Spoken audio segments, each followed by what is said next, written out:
Well, hello everyone, and welcome to another session of LinkedIn webinars. We are so excited to have you here.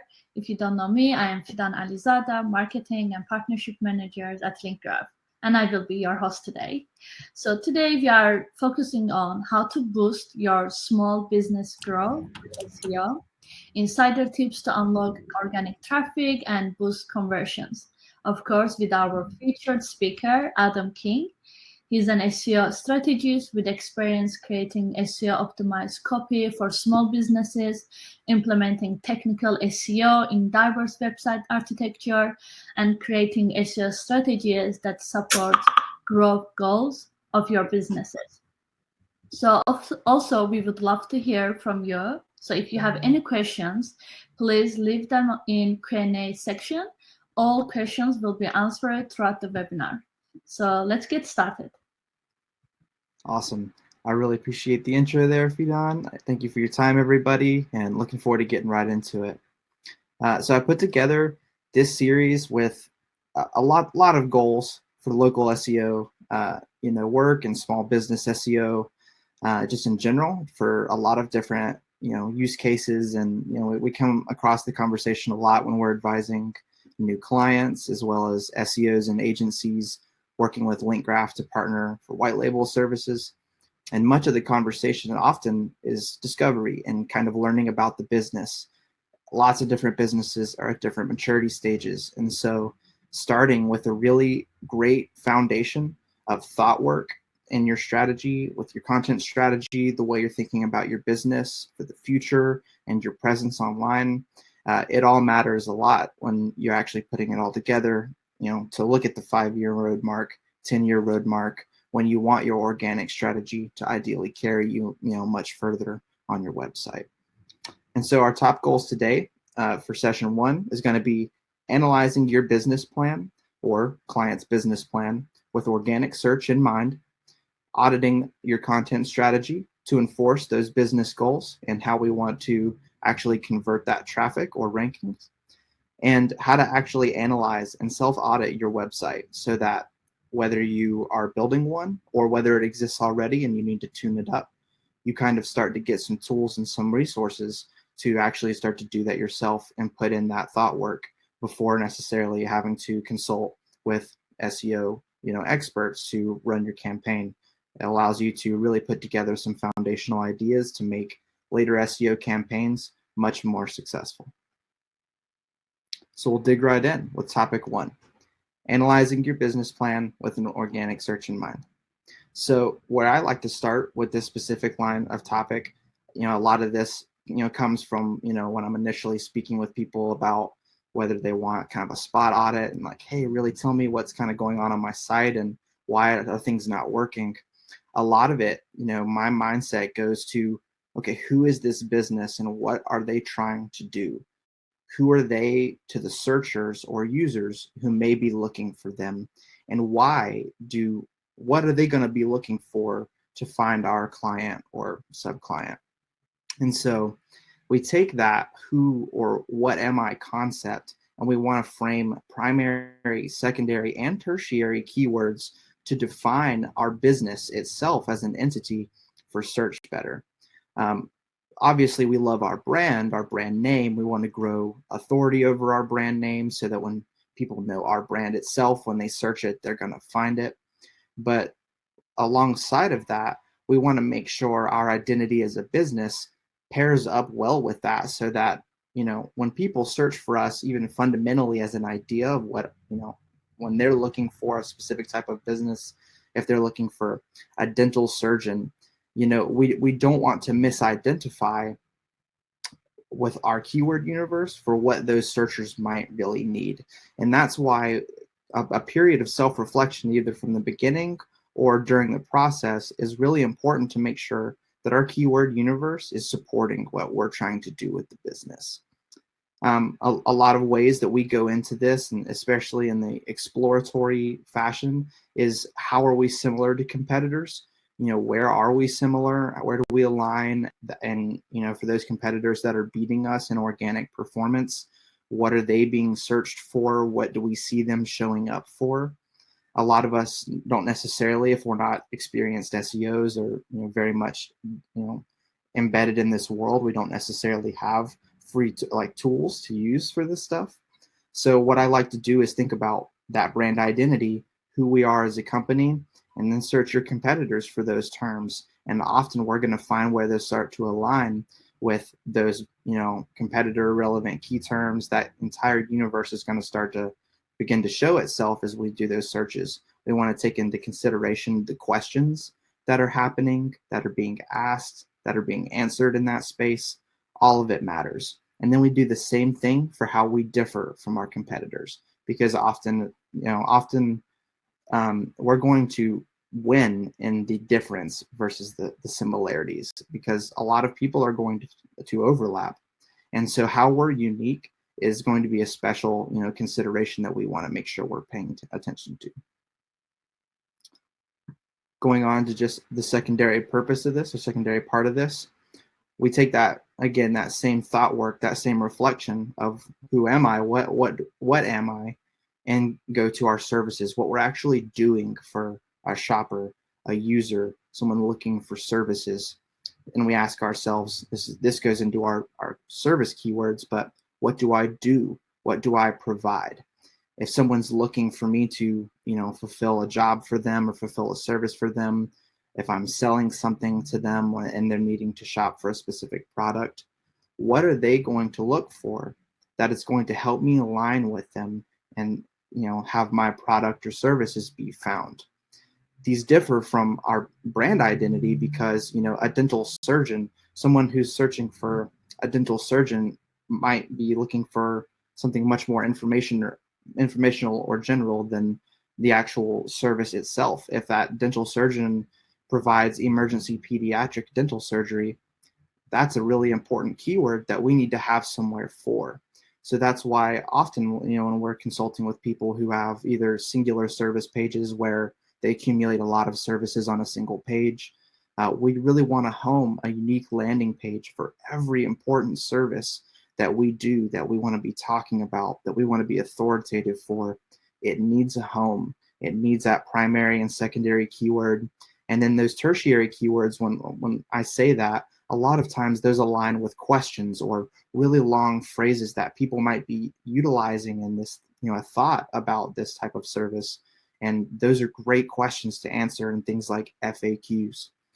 So it allows us to accumulate a large universe of content very quickly, answer lots of great questions or inquiries that people may have, as well as really start to align our on-page content in a non-competitive, self-competing way. We're going to have a clear place on the site for everything, ideally, and it's going to help, that 5-year, 10-year mark be a lot more stable when we've aligned very clearly with what we're trying to do from a very early standpoint. So these service pages, these are obviously where we're going to actually want to win transactions. Plenty of people put call to actions and information gathering on their home and contact us page, obviously. But if you're a small business e-commerce, you're going to want to convert traffic on the page of where your product is, very likely. If you're a service provider, you should be capturing traffic on the page of services themselves, especially if you have one or two primary services that really drive the bulk of your business. And we want to convert traffic on those pages. Our secondary services are obviously important, but the things that literally take priority in your business should then follow suit on your actual content strategy and what's going on the page. And so that's where we're ideally going to be getting this traffic to for these very specific and intentful keywords that are going to be about converting that to a transaction. Our blog and supplemental content ideally should land traffic to these types of pages later on. Our service pages are really going to be where we want to catch that. So when we're thinking about blogs and supplemental content, and I will talk about this a little more in that section for content strategy, but we want to be kind of circulating those blogs or supplemental content around keyword topics, or topics in general that translate to what we do and what we're going to help these users with.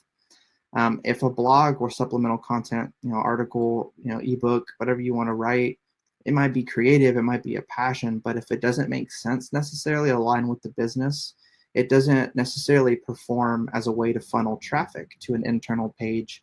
So we want to make sure what we're writing about and really having and featuring on our site has the keyword universe that we live in as a part of it, so that our internal pages and where we're going to link to push that traffic and that great authority, that's where we want to have somewhere for those places to go. That's kind of the end of the first little section here. Going into section 2, we get straight into a little bit more into the content strategy. I would love to hear, a little bit of questions if anyone has any thought or curiosities about what I've just said.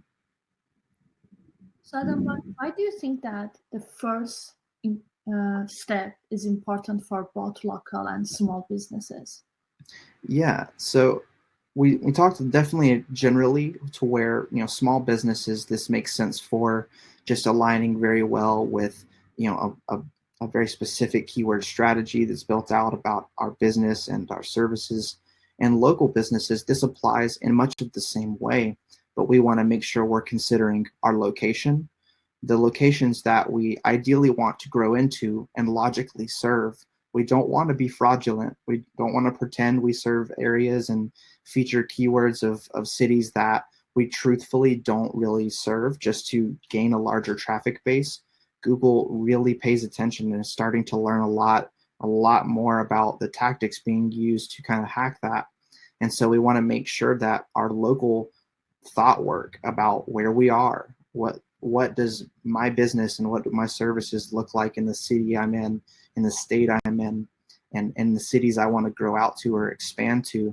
All of those things are super relevant aspects of our strategy throughout this entire state and throughout the entire rest of the stage of research and preparing for that SEO optimization. Cool, great insights. All right. So getting right into kind of stage 2 here. So it's actually auditing that content strategy to enforce your business goals. That lengthy period of time for thought work in section 1 is really going to start to pay off now, where we align what we figured out there with what we really want to put on the page. And so what are my primary leading services and how am I converting leads now? Primary leading services, for example, a small business that's growing as an e-commerce or launching as an e-commerce where they don't really have a local presence, they were only ever really kind of selling something. We align very easily with our products, our lead products. What if we have products that lead our transactions currently and bring the most money? These are obviously going to then reflect and lead our priorities. These are what we should be trying to grow the most strongly. And then everything needs to fall in line. We don't want to ignore things we offer or push things down on the totem pole necessarily, but there has to be at least a chosen priority so that you can get through the things you want to accomplish. And we like to lead with the things that immediately convert to transactions.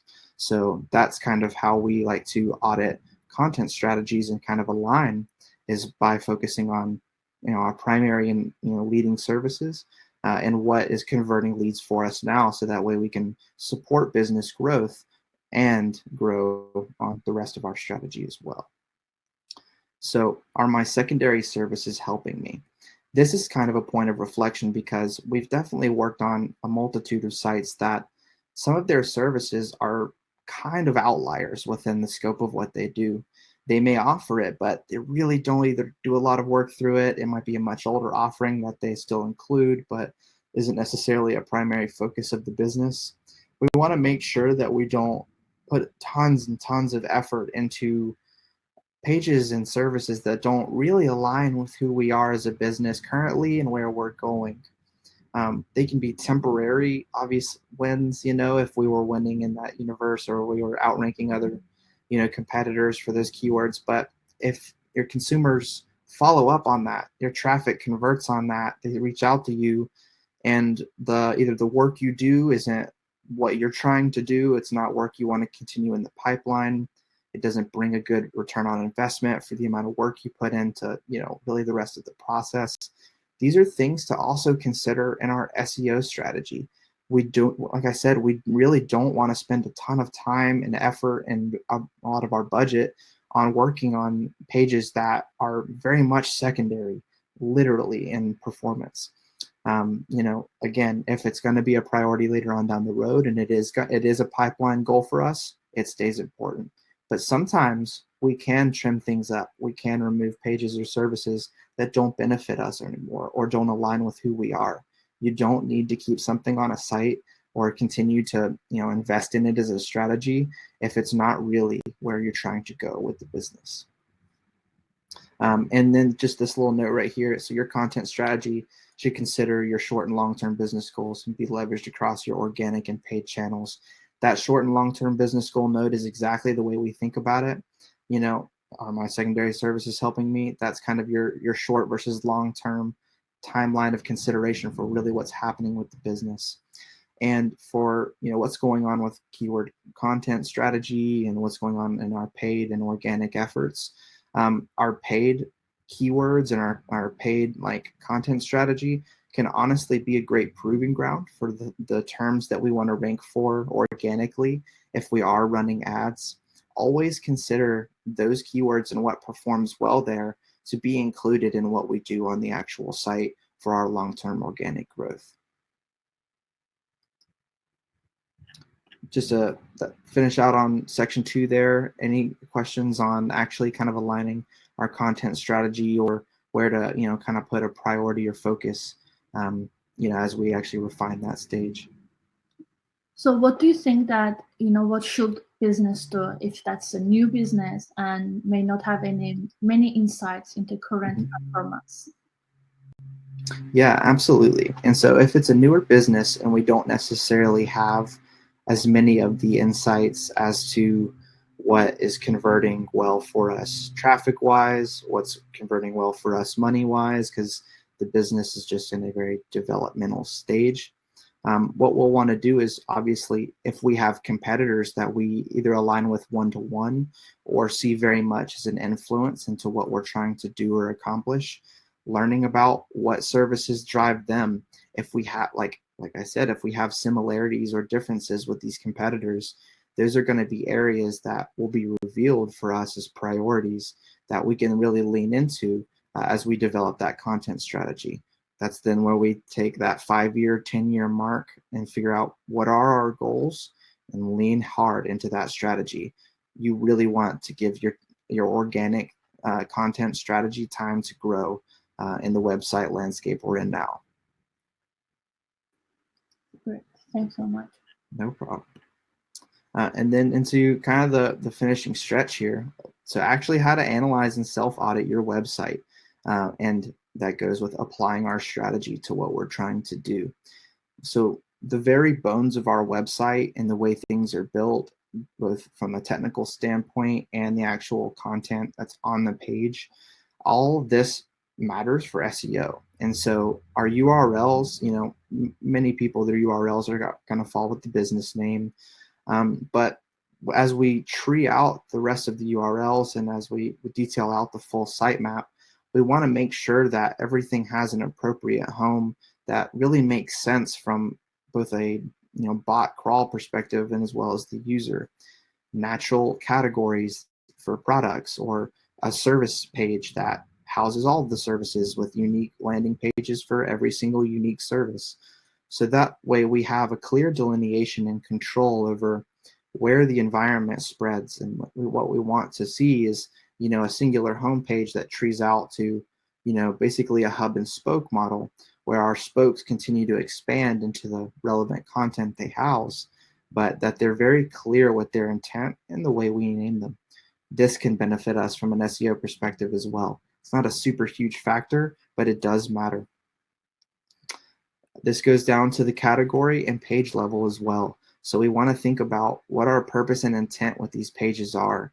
If it's a blog and what the purpose and intent of that, we want to have content on this page that actually supports what its purpose and intent is. If it's a category and talking about a specific category itself, for example, in an e-commerce, like, if we sell tools and we want to talk about drills versus saws, we want to make sure that the topical environment of that category page is built out. It's a great place to include content, and it doesn't have to be absurd. It really can be, very general and informative, but it's a great place to start getting into FAQs, answering questions about the topical environment of what we do, what we sell. Uh, we want to prove ourselves as an authority, and lots of these pages have a great keyword universe to take advantage of for lots of different, intents in the actual sales funnel. And so we want to make sure that they're not just on the page just to be there. They need to be optimized and functioning for us. It's better to have a slimmer site with more focused intent than just a humongous site where you're just rolling out all this additional content, but none of it's clear, intentful, and optimized well. And then so into kind of the final, big thing is, the actual elements on the page, like what we're talking about when we look at a website and where we want to like actually place content and various elements on the page. These are our bones. And so obviously our title tag and meta description, if you're familiar with the SEO environment at all, or if you're just a brand, like you probably might have some familiarity with these. These are crucial elements that are going to help tell the bot crawl as well as users what we are and what we do. I have provided here the general character recommendations that people that is the standard for SEO right now, is what people should be adhering to have the best chance to rank and the best impact from this where we optimize here. But the title tag and meta description should clearly say what you are as a brand or what you are as a company. It's that place for that strong brand identity keyword or secondary keyword, as well as if we do have a singular primary service that really drives our business, or a few secondary services that fit naturally. We want to make sure it's optimized cleanly to that character limit so that we're not out of congruency with Google. But we really want to, it has to have keyword presence there to get a keyword to rank, whether it be a primary service, whether it be what we are as a business. That's where we're going to have to really lean into that and make sure that these are optimized. These can't be empty on pages with the expectation to rank, definitely. And then within the actual rest of the body content of the page, you have your header tags, so your H1s, your H2s, and all the rest of them, so H1 through 6s. And basically, these are where we need to house the bulk of our keyword presence. H1s are going to need to be our primary keyword of a specific service page or primary keyword universe. These can be longer statements. They don't have to be, like dental services, or, drywall services or drywall installation. It doesn't have to be that stale. It can be a phrase. It can be a statement that expands on, the topical environment of what we're speaking on. But we really want to make sure whatever that primary keyword is that is in our title tag and is in our meta description and is going to drive our purpose for this page, it really needs to have a presence in the header tags and the way we talk about it. And so as I've talked about, primary, secondary, and tertiary keywords throughout this entire, presentation. So, our primary keywords a lot of times tend to be a little bit more truncated or shorter, 1 to 2 keyword like length. And a lot of times those are going to align with what our business is, what our purpose is, what our service is, our primary service a lot of times. And as we build out into secondary and tertiary keywords, they tend to increase in length, or at least, kind of slide in relevance a little bit to, a very similar keyword universe that we also, want to make sure we include our authority on, and that the content supports it too. But that's kind of how you start to split them. And then as you get to tertiary keywords, those tend to be our questions, like what are very frequently asked questions that you're finding on both competitor sites, but also like the top searches when you go on Google and search for keywords that you think might be driving what you need. We want to be leaning into those questions that you're seeing being asked and answered as well, because those are going to be great things for FAQs on our page, where we can really just get great built out blocks of content that are super keyword dense and are going to help us rank.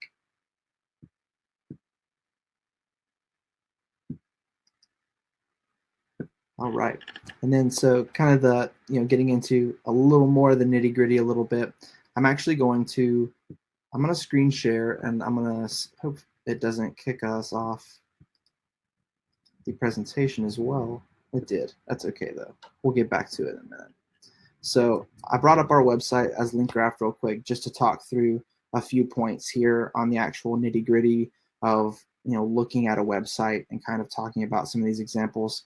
That last slide specifically, was featuring topics that are very much aligned with technical SEO, things like the presence of your canonical tags, whether or not you have robots tags or an X robot tag, helping very clearly delineate whether or not a crawl is supposed to be occurring on a specific page, or help decide priority for specific pages. That's kind of the purpose that we want to have for those, and those are really going to make sure our pages are going to be found by crawls and indexed by Google appropriately. And so I've talked about a lot of the elements that we're going to want to look at on pages. It's very hard a lot of times to just kind of look at this from the 1,000-foot view, especially if you're a brand and you're not necessarily utilizing tools regularly. You don't have tools at your disposal to like really peel apart websites. Like, well, then how do I go about kind of auditing what's going on? So from a 1,000-foot view, we take it slow. Using link graph as an example, obviously we want to have. This is where I was kind of speaking about clear categories and specific areas for our individual services and pages to live. We want a very easy to navigate site for both the user and an actual crawl, to where when it goes somewhere, it's going to logically find our pages about our SEO software, our pages about our specific SEO services that we do. And what this helps us do is very clearly have a non-competitive content environment for each page. It talks about a very specific type of element to even similar keyword universes between link building and Hero. We talk about two very clear environments. And so this is really the way we want to structure out pages for any small business or e-commerce site. Functionally, it needs to be the same. Everything should have a home. That's what really is going to help you have your SEO ranking the best. I'm also going to feature include a couple free tools, at least by name, that I recommend, and I'm going to try to put together a document that follows up that we send out to the attendees, maybe to include some of my favorite free SEO tools for people to really dig in and start to examine some of these things on their own. But free tools like I have up in the Chrome extension here are like detailed SEO, for example. This allows me to, I'm not actually sure if it's deploying for you guys. It doesn't seem like it is on my stream. I'll include these by name, at least in the presentation, and we're going to hopefully include some links for you guys to check out some of these great products that I've used as an SEO for years, and I recommend for even just people kind of getting familiar with the space. But there's a lot of great free SEO tools to help you start to figure out what content is in the headers, and do I have title tag and meta description content currently on the site, and really kind of starting to learn how to identify some of those elements and learn how to navigate the page will really help us refine and make sure our keyword strategy is aligned where we need it to be as we deploy additional pages on our site, or as we create a site from scratch. It'll really help us keep us aligned with what our keywords are going to be and where they're going to be on the page. But generally, if you're a non-SEO, if you're very much a beginner, or you're trying to kind of coach a beginner through a lot of the thought work here, what I love to do and kind of show people is bring up like a fresh Word doc. And thankfully, Word doc is really on our team when it comes to putting together the format of what content should be for a CMS and the way it should deploy on a website once we actually publish it. And so we actually have the ability to delineate title tag, heading, header 1, header 2, header 3, very clearly on the actual page itself. This title tag element, we want to be careful here. I will say on a note though, as if someone were to build out content on a site like, or for a CMS, but in a program like this, you don't want multiple title tags on a page. That is going to be a technical SEO knock. It's going to hurt us. So you want to make sure we have one title tag, one meta description, both that are well optimized, and then have a really nice presence of actual header ones that are nice and keyword filled. Like I said, they don't have to be short. They don't have to be stocky. They can be statements. They can be well worded and and longer. But our primary keywords really need to be the bulk of what, those H1 tags are. And then as we go through our actual elements, we can kind of get to our lower priority keywords, secondary and tertiary.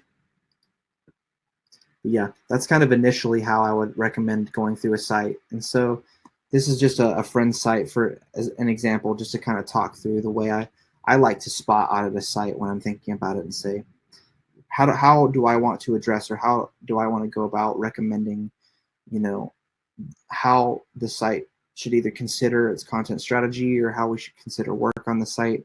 And I'll talk through just a few elements so you guys can see how some of this thought work goes in action. And so when I first, popped on the page, I definitely like to look at the tree to see if any of these various categories have appropriate trees or, content that's built out underneath them. Our services here, I noticed we didn't break out, services further, nor for like equipment, for example, where if we're doing, rentals on equipment that we own or rent out to crews. In this example, this is a video production agency.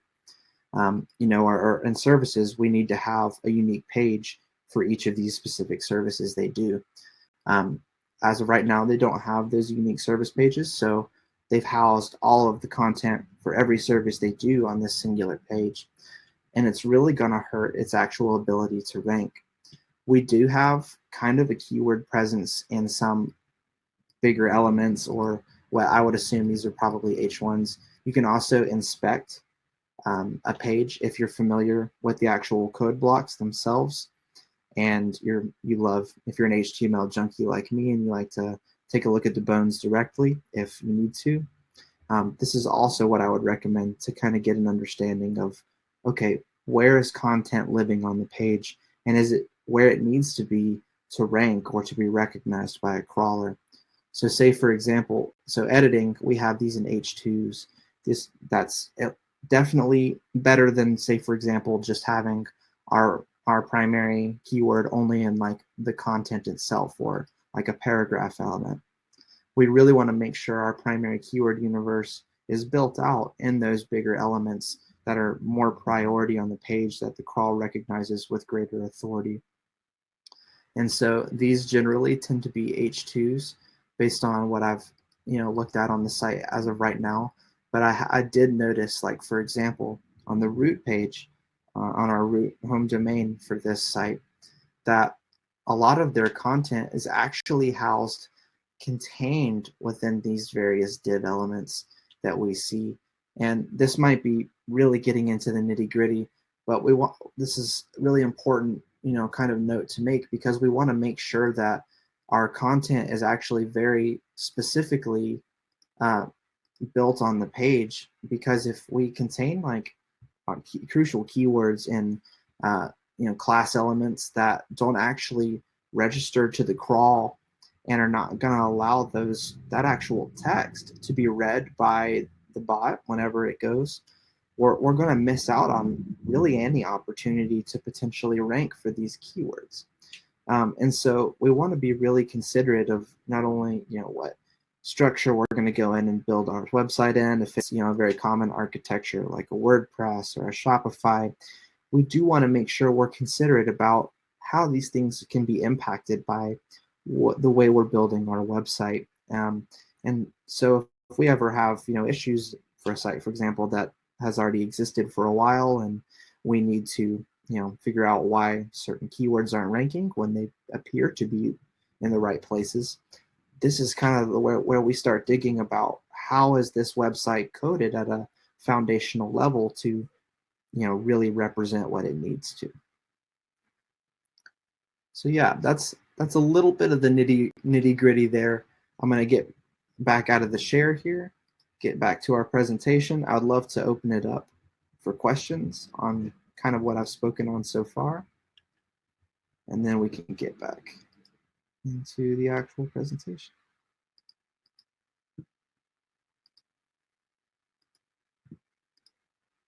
Okay, no questions so far. Not necessarily a bad thing. And so I'm throwing up back that last slide I had, which kind of talks about a few of the topics I mentioned, canonical tags, robots tags. Those are going to be crucial to having our page be indexed. We want to make sure that those are assigned correctly. We want our canonical tag to be self-referencing and our robots tag to allow crawls. And then the coding specifics on the site refer to actually, looking at the elements, the way various bits of content are actually housed on the site, and all those crucial things that make up the foundation. And then if that stuff is still just too much in the nitty-gritty, lovely SEO professionals all over the place. This is what I thrive on this stuff. I love to get into the nitty-gritty and Inspector Gadget and Sherlock Holmes my way through various sites and kind of figure out really how to help get people some real growth and some real performance out of their website when there might be some really accessible solutions to them. It's what we love to do. If you're jumping into this arena yourself, these free tools I've mentioned right here, these are a lot of my free Chrome extensions that I live in and day out. They give you just so many great notes about SEO and all of those great ways that I just discussed, breaking down the technical aspects of it, the way the site's coded, if it's got any unique elements or tags out into the rest of the world, if you want to see the links on it. So many of these tools are great. And so we'll try to make sure that these, we either reference these or link these to you guys in a follow-up document or something that's available. But at least make sure you screenshot them here, go give them a look. Great Chrome extensions to add to your SEO tool stack. Okay, thank you so much, Adam, for providing lots of insightful information. I hope everyone enjoyed the presentation and the information as well.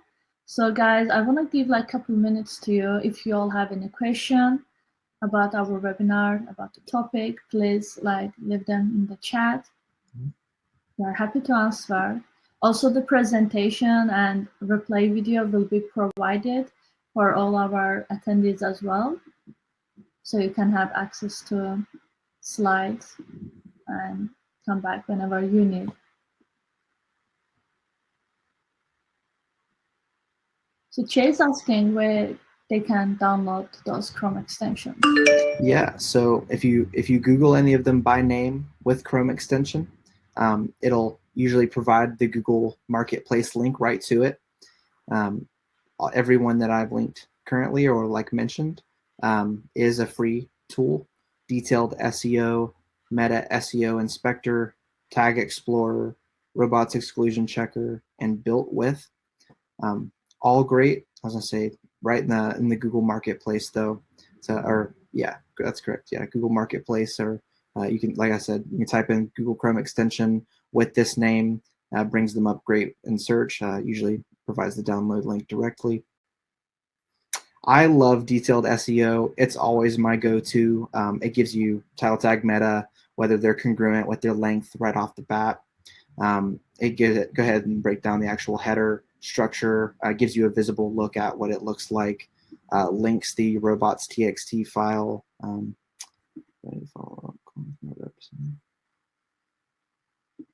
So it depends. If you have a specific a la carte need that you're very confident of, and you find that within the custom order builder, and you want to go ahead and check out, and you can follow up with us at any time, or you can reach out to your rep, align with us if you need any strategic advice or kind of a final question answered to actually move forward with anything. Feel free to reach out to whatever rep you have, and I'm not sure if my contact information will be included with this, but you can email me at adam.king@linkgraph.io, and I can provide some great solutions as well, great answers about really any of our services. So happy to answer any questions anybody has. It's the last one. Built With technology profile. Yes, exactly. This one's a great one. So if your brand new client pops on, you're trying to figure out what the bones of the site are. Built With will explain what kind of architecture they're built on, if there's any specific plugins and going on it firing, whether you do or do not know about it.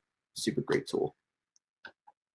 Okay, so everyone who enjoyed the webinar, leave the thumbs up in the comment section, and we hope we will see you in our next webinar as well.